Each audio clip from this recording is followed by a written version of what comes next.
To the next story, let's go look at what it's saying there. We're looking at Ghana's debt situation, and the public debt stock hits 658.6 billion Ghana cedis. There's a story here on citinewsroom.com. Let me just get right into it.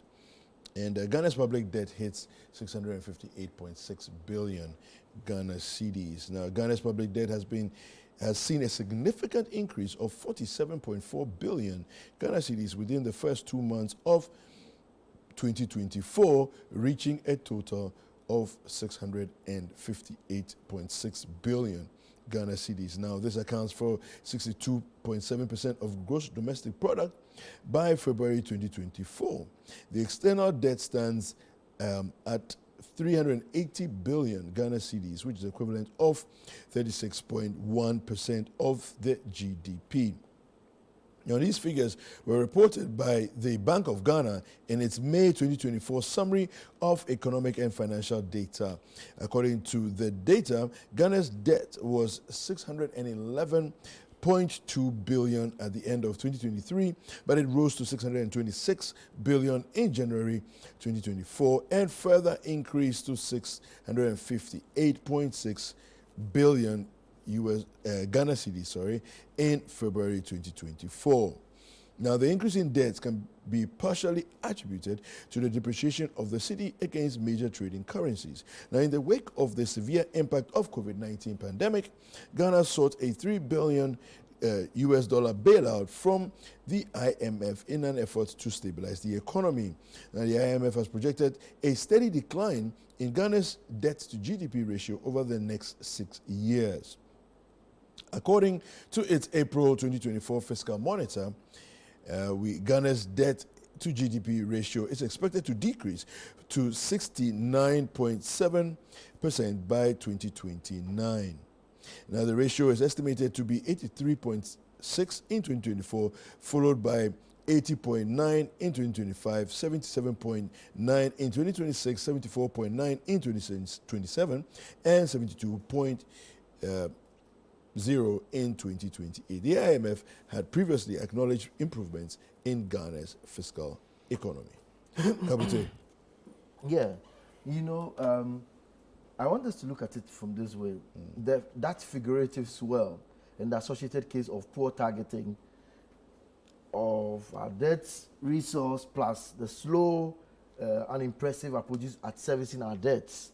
At some time last year, we halted that we're not going to be able to pay our debts. It's a clear indication of our poor debt management. Because look, high debt is not automatically an indication that you are doing poor. You go to other countries, they have high debts, but they are properly targeting these debts into areas where there are turnovers. So, for example, if you saw a figure of high debt, yes, you'll be worried. Then you start following. Then you ask, what are they using all these huge amounts for? Yeah. Then we jump to the area of poor targeting. Are you targeting these monies or resources that you are actually borrowing into areas where there will be returns? Are there going to be turnarounds? If you borrow, we are always borrowing in the cocoa sector to go and buy even jute sacks. Yeah. But not to actually establish factories where we will turn the beans into something else and then end up having chocolate supplies. I mean, the whole spillover of that supply chain and then the production chain is not happening in this country, Ghana. Syndicated loan, then you hear. Syndicated loan, then you hear. What is it used for? That's the problem. So if you are actually borrowing to come and build Soglemi, and the building is still sitting in the bush, and the housing problem that you came to solve, you are not solving it. Yeah. Nobody's living in the Soglemi buildings over there. For how many years and how much of interest has piled over it? That's a problem. The poor management of our debt is another thing. I find it interesting when you say that because, Japan and the US, for example, their debt to GDP ratio is over 100%. But they are running the economy. That's it. And the countries are developing and things are happening. Because they are investing in the right areas. Yeah, so I think that it's very important. We need to look at it. We can't just look at the debt alone in isolation and say it's a bad situation, because some of the best countries that we want to mimic, their debt situation, debt to GDP as we use, It's over 100%. So that's it. So you ask yourself, why are these guys still moving? They are not at the grind. They are not going to the IMF to borrow. Yeah. Because they're like, oh, look, that is when you have actually borrowed and then you've invested well. You are servicing your debt. You see, when I owe 10 people and all the 10 people, I'm actually living by the agreement. I'm supposed to pay them 10 cedis a month. And I'm paying the 10 cedis a month. Okay. So the debt stock is looking huge, but I'm servicing my debt. They are okay. Nobody's on my neck. And I've actually turned around the money into sectors where I see production running. So you go to where I produce cassava. The cassava is being turned around. I'm producing gari. Local market is sprawling. I'm exporting some of the cassava. You know. So if you are doing this, that means the economic activities, the economic nationalism of your country is in good stake. So you see, you are using the labor available. Your raw materials, you are turning them around in a very nice production chain. You are going back to what you're talking about, where you talk about global trade. Everybody buys something from you. You are also selling things to people. Yeah. More export, less import. I mean, that is where you can grow. Look, there is a case of low interest to grant loans. There were times, some years, just some few years back, we went for road shows, nobody was interested. You know that song, Wafanono? That's where we got to.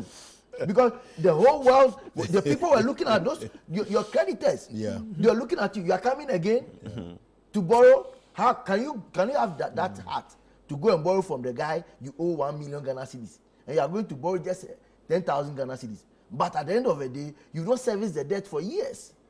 And so, he will not even want to borrow. Yeah. So that's what the problem comes to. There's also low investor interest. Who want to invest in a country where they are cash strapped? And when you come in that country, the people in the country, a lot of people are unemployed. You come and establish a factory, they'll steal. Go and ask some of the investors who actually left this country. People were stealing from their factories. I'm not disgracing my company, my country. I'm telling you the truth. And people were not actually giving them the best. So that's what led some of them to leave. Look, it hurts our financial ranking. Yeah. I mean, clearly, you know, you're not moving on well. I mean, and also the image. How do you feel as a countryman? How do you feel as we are sitting here as a Ghanaian and you see all these debt stock that we are borrowing, bringing the monies in, but then we are not creating jobs. We are not, revamping our factories, are turning down the hooks. Yeah. As we speak, look, I tell you, I'll conclude by saying clearly that the real issue is not just about the high debt stock, but what we are using the money that we have collected for and the returns that would yield from our debts. Okay. Paul. Very good. Government wouldn't like me for saying this, but I'll still say it anyway. I think that government owes the people of Ghana a huge, unqualified apology. Why? Prior to 2016,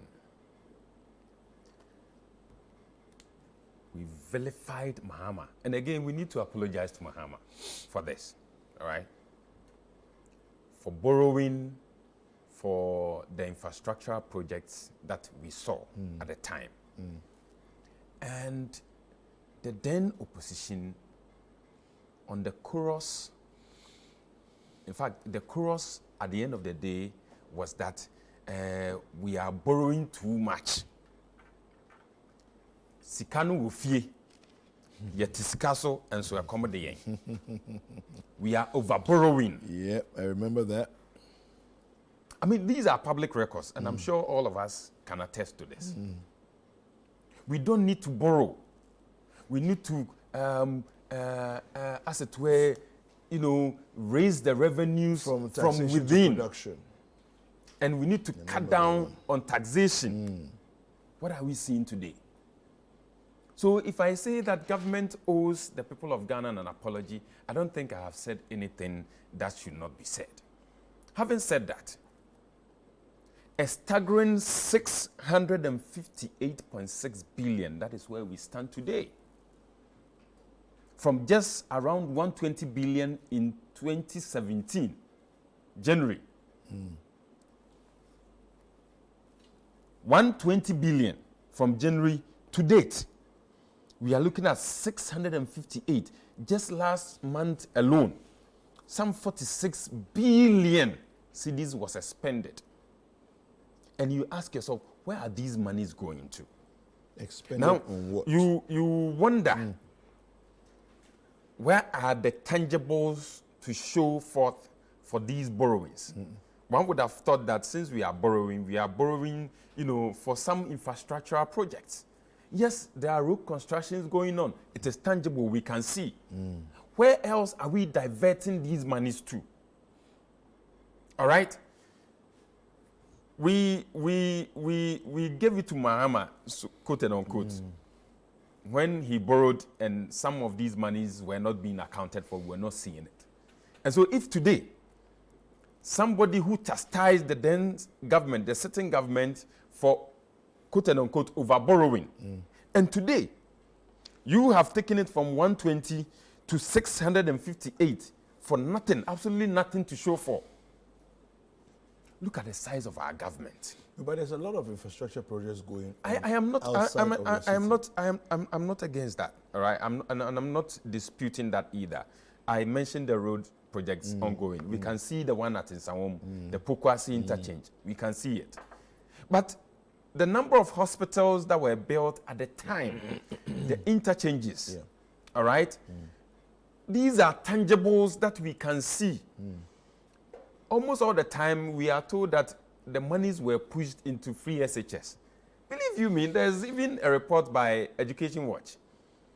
And from 2017 to date, the amount we have allocated to the free senior high school is less than 13 billion cedis. Less. Wow. And these are facts. Wow. All right? If you want me to give you figures, I can go ahead and give you figures. African Education Watch, you're right. I can give you figures. All right? Just 2022 last year, we spent 2.3 billion. So between 2017 and 2023, a staggering 12.88 billion was allocated. And guess how much was spent or expended? 5.3 billion. Just between the start or the inception of free senior high school. So I guess the question is, where's the academic rest year of the money? Thank you. That's the question. So it even means that even with the allocation of 12.88, only that fraction was actually spent. So it means we still have some 6 billion sitting somewhere. Yeah. All right? You ask yourself, where are the monies going? Yeah. With all the borrowings we are seeing around. Today, we are told that Cocoa Board is seeking some 1.5 billion syndicated loan to finance the purchase of cocoa for the 2024-2025 cocoa season.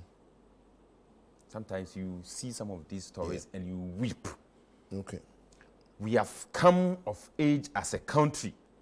Over 60-something years old, we are still borrowing to fund the purchase of cocoa. Thank you. From 120 billion Ghana cedis, we have pushed our debt stock to what? 658 billion.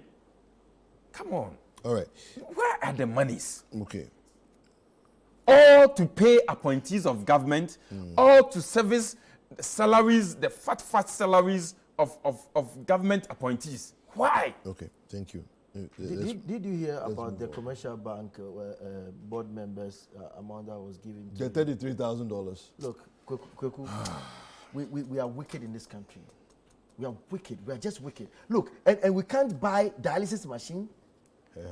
We are wicked in this country. And look, Kweku, let me end with this thing. I think all of us, training. Yeah, they went for training. They went for training. Yeah. The board members, they went for training. Yeah. God will judge all of us someday. It says, but here on earth, we'll judge ourselves. We'll judge ourselves before God comes. Before Jesus comes for that judgment day, we'll judge ourselves here. There should be judgment day on earth here. Look, and on this, my last take on this matter of the issue of debt stock. Yeah. Look, let's take our time. On one of your shows, I beg you, let's have, with your team, let's have one fine day, okay, to really look at Let's take just the 7 years of both political parties. Yeah. Because it will not be fair to this year if we say it's an 8 years span. Okay. Let's take the 7 years of both parties. The first 7 years. The first of 7 each. of each. Okay. And then look at cash for products. I mean, the cash inflow and what Versus was what outcome. came out. And let's pick it sector. Okay. Because if you look at what he already said, if you pick the SHS area, we look at the total number of schools, I mean, infrastructure that was supplied by the previous government. I mean, more than 4 E blocks, 40, more than 40 E blocks. Yeah. They say 43 or 45. The opposition say But this government says that it's they're only all in 43. villages, so they're all in forests. You see, Kwame Nkrumah's concept Yeah. of secondary school Yeah. was not in city capitals. Okay. Yes. It was to send people out, mingle us and spread us in. You know, with the sprawl of one school, the Yeah. people who come around the school to do business is another good thing. So that would be another discussion for another Okay, day. all right. But I think if we go and look at the dawn, night to dawn construction of roads, Yeah. you wake up and then you see the roads in front of your house. Let's look at all these, plus the bridges, the schools and the markets and the hospitals, the KJTL market. We have to look at, you see, there's significant things to point to. Let's look at the big projects, because of course the small projects, but let's look at the big projects for which you can easily look at the amounts and tally it in. Capital intensive. Exactly, and then let's count them in. I think it will do us a lot of good, because we cannot sit back and allow only the politicians to be doing this discussion about their stock and development. All right. Yes. We are told that monies were pushed to free senior high school. Monies were pushed to scholarship. Just yesterday, even You saw the I think on videos. Friday, our students we sent to Morocco are crying Yeah. because for the past 11 months, Yeah. we've not They have sent not them received their monies. stipends. But Yeah. let me ask you, the two of you, just one absolutely question. nothing. I'm confused about something. When it comes to football, we don't take the players out there to go and train in football colleges to come and play football for Ghana. We rather take one coach and bring them here. What has stopped us from bringing lecturers from outside to come and teach us? My only question for you. You see, I'm saying footballers. We don't take all of them That's out there something for us to to go go and and coach them there but- and bring them down No, here. but you're also No. looking at different issues here. There's infrastructure capacity and other things. Kweko, So the amount of money that we give to scholarship yeah. can build more than 20 universities. So that's what we should be doing. We So- should be increasing our No, capacity. so I'm saying that's why I'm not the capacity thing is what I'm discussing with you. I'm begging you, I'm asking you, why is it that we rather take the students out there to be trained Yeah. and we don't keep them here All and right. bring lecturers here Right. and pay the lecturers